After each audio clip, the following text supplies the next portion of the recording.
கிரேட்டம் ஃபேன்ஸுக்கு வணக்கம். சிஎஸ்கே கிட்ட பவுலர்ஸ் பிரச்சனை அப்படிங்கிறது தெரியும். இந்த நேரத்துல இவரை இறக்குறது தான் கரெக்டான சாய்ஸ்ங்கிற மாரி சிஎஸ்கே பிளேயர் மட்டும் இல்லாம மேனேஜ்மெண்ட்லயும் வந்துட்டு ஒரு சீக்ரெட் இன்ஃபர்மேஷன்ஸ் வந்திருக்கு.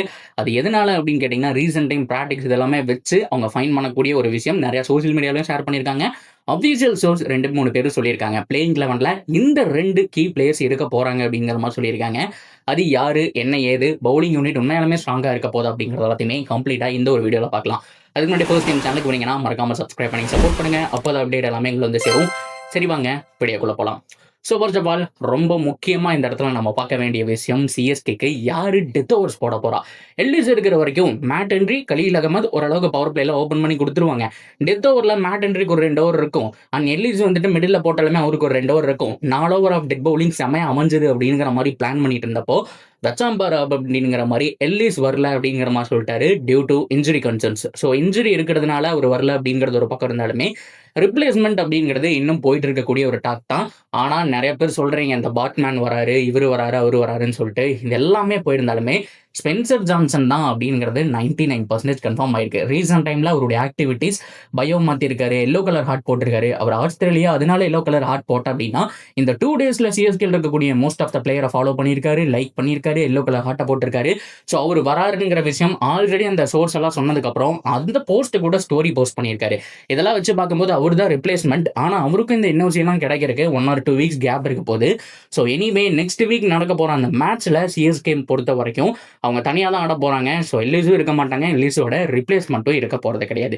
சரி ஓகே, இந்தியன் பிளேயர்ஸ் யாராவது உள்ள இறக்கணும் அப்படி பார்க்கும்போது அன்சுல் கம்போஜ் அண்ட் குர்ஜப்னீத் சிங் 2 பேருமே செம்ம ஆப்ஷனு.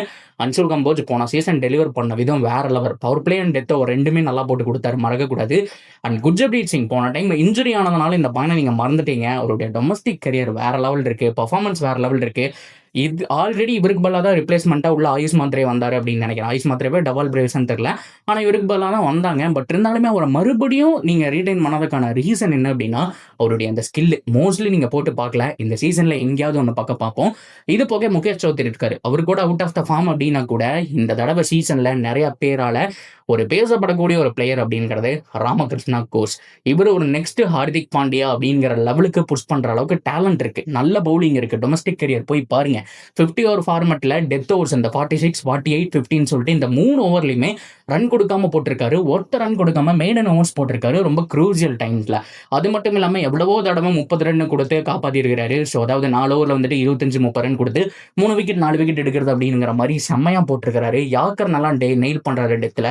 ஸோ கண்டிப்பாக ராமகிருஷ்ண கோஸுக்கு சான்ஸ் கிடைக்கணும்.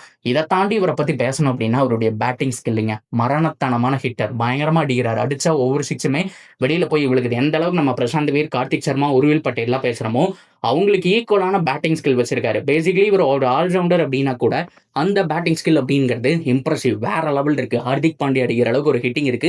பொதுவாக ஒரு பிளேயரை இன்னொரு பிளேயர் கூட கம்பேர் பண்ணக்கூடாது. பட் கிட்டத்தட்ட அவர் ஒரு யங் ஏஜில் எப்படி இருந்தாரோ ஸோ அந்த மாதிரி தான் இப்போ ராமகிருஷ்ணா கோஸும் இருக்கிறாரு. ஸோ அவர் கிடைச்சா உண்மையாலுமே பெட்டர். அந்த பிளேயிங் லெவலில் எப்படியாவது ஃபிக்ஸ் பண்ணிருங்க. ஸோ பவுலிங் பேட்டிங் 2 ஆப்ஷன் கிடைக்குது. ஸோ நீங்கள் பார்க்கும்போது என்னதான் மேட் ஹென்றி இன்னொரு பக்கம் கலீல் அகமது போட்டால் கூட 3வது ஆப்ஷனாக இவர் இருப்பாரு. அன்சுல் கம்போஜும் இம்பாக்ட் பிளேயராக வந்தார் அப்படின்னா 4 ஃபாஸ்ட் பவுலிங் ஆப்ஷன் இருக்கும் அப்படிங்கிற மாதிரி சென்னை சூப்பர் கிங்ஸோட ஃபேன்ஸ் எல்லாம் பேசிட்டு இருக்காங்க. ஒரு சூப்பரான ஒரு விஷயம். ஸோ கண்டிப்பாக நானும் ராமகிருஷ்ணா கோஸை வந்துட்டு இந்த 11ல் எக்ஸ்பெக்ட் பண்ணுறேன். நல்ல ஒரு டேலண்ட் இருக்கு. ஆல்ரெடி ராஜவர்தன் அங்கரேஸ்கர் அப்படிங்கிற ஒரு டேலண்ட்டை வந்துட்டு நம்ம வீண் பண்ணோம். நடுவில் ஒரு 2-3 தடவை கொடுத்துட்டு அப்படியே பெஞ்ச் பண்ணிட்டாங்க. ஸோ பிகாஸ் மெயின் பவுலர்ஸ் எல்லாம் வந்துட்டாங்க அப்படிங்கிறதுனால பேட்டிங்கும் அவருக்கு பெருசாக கிடைக்கல.